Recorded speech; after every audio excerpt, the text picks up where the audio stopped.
Seeing the party approach, Lady Assheton came down to meet them. "You have long been absent," she said to Dorothy, "but I suppose you have been exploring the ruins." "Yes, we have not left a hole or corner unvisited," was the reply. "That is right," said Lady Assheton. "I knew you would make a good guide, Dorothy. Of course you have often seen the old conventual church before, Alizon?" "I am ashamed to say I have not, your ladyship," she replied. "Indeed!" exclaimed Lady Assheton. "And yet you have lived all your life in the village." "Quite true, your ladyship," answered Alizon; "but these ruins have been prohibited to me." "Not by us," said Lady Assheton. "They are open to every one."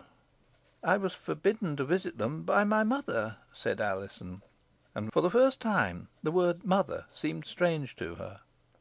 Lady Assheton looked shocked, but made no remark, and mounting the steps, led the way to a spacious, though not very lofty, chamber, with huge uncovered rafters, and a floor of polished oak. Over a great fireplace at one side, furnished with immense andirons, hung a noble pair of antlers, and similar trophies of the chase were affixed to other parts of the walls.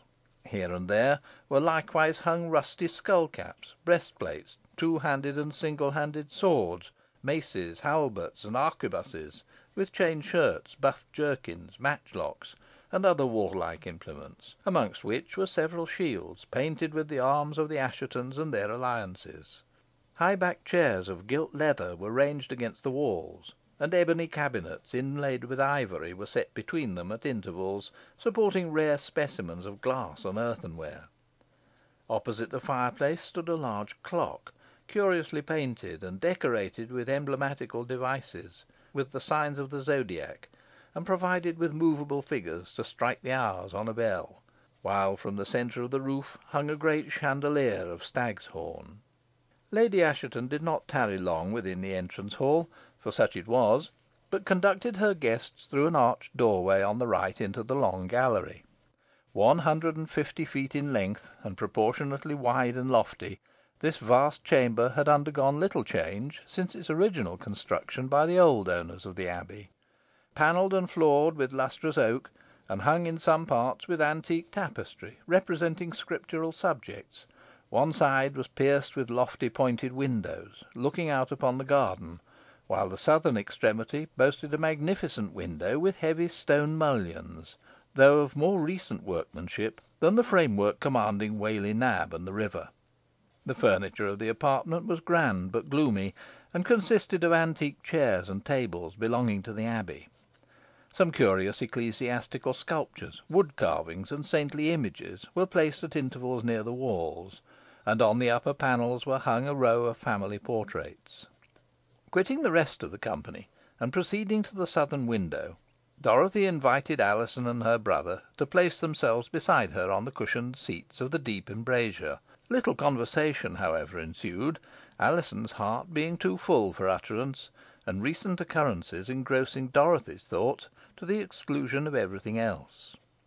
Having made one or two unsuccessful efforts to engage them in talk, Richard likewise lapsed into silence, and gazed out on the lovely scenery before him. The evening has been described as beautiful, and the swift Calder, as it hurried by, was tinged with rays of the declining sun, whilst the woody heights of Whalley Nab were steeped in the same rosy light. But the view failed to interest Richard in his present mood, and after a brief survey, he stole a look at Alizon, and was surprised to find her in tears. "What saddening thoughts cross you, fair girl?" he inquired, with deep interest.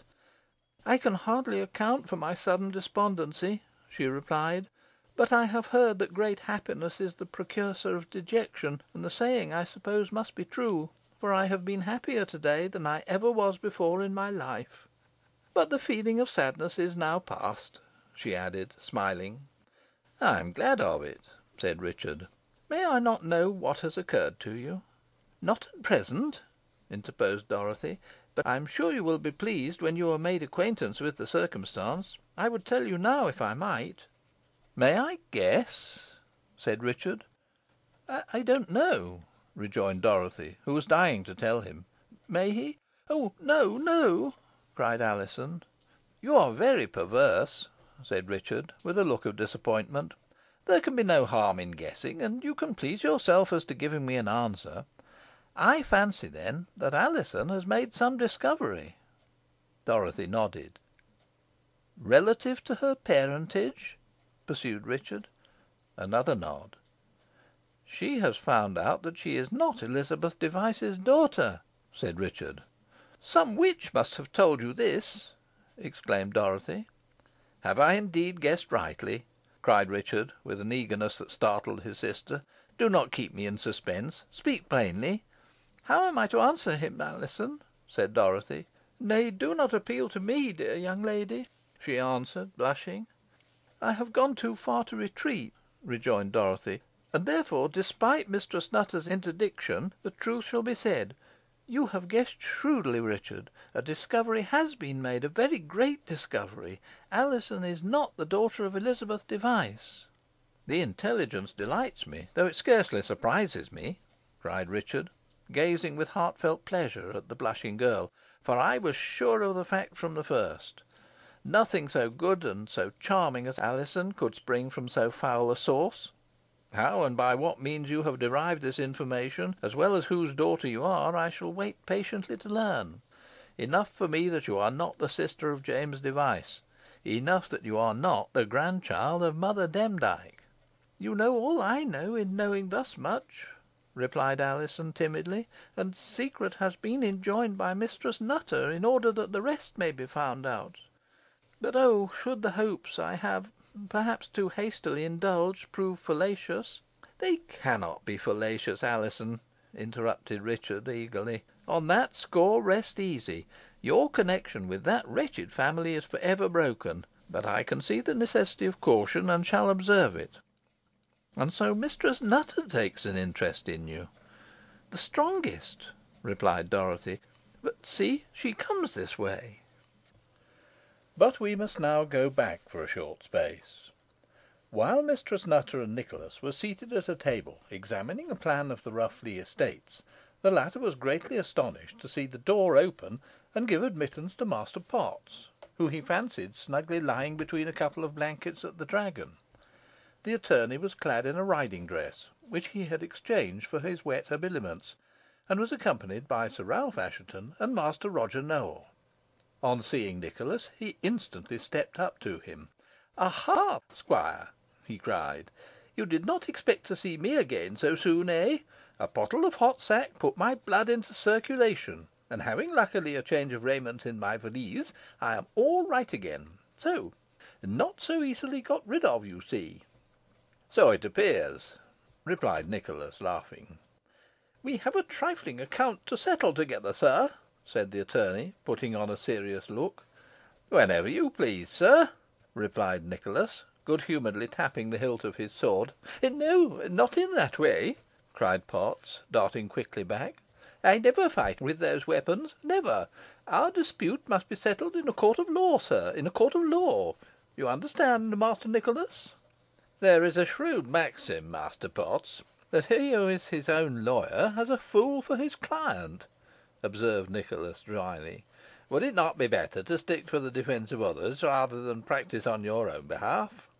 "You have expressed my opinion, Master Nicholas," observed Roger Nowell, "and I hope Master Potts will not commence any action on his own account till he has finished my business." "Assuredly not, sir, since you desire it," replied the attorney, obsequiously; "but my motives must not be mistaken. I have a clear case of assault and battery against Master Nicholas Assheton, or I may proceed against him criminally for an attempt on my life." "Have you given him no provocation, sir?" demanded Sir Ralph, sternly. "No provocation can justify the treatment I have experienced, Sir Ralph," replied Potts. "However, to show I am a man of peace, and to harbour no resentment, however just grounds I may have for such a feeling, I am willing to make up the matter with Master Nicholas, provided " "He offers you a handsome consideration, eh?" said the squire. "Provided he offers me a handsome apology, such as a gentleman may accept," rejoined Potts, consequentially. "And which he will not refuse, I am sure," said Sir Ralph, glancing at his cousin. "I should certainly be sorry to have drowned you," said the squire "very sorry." "Enough, enough. I am content.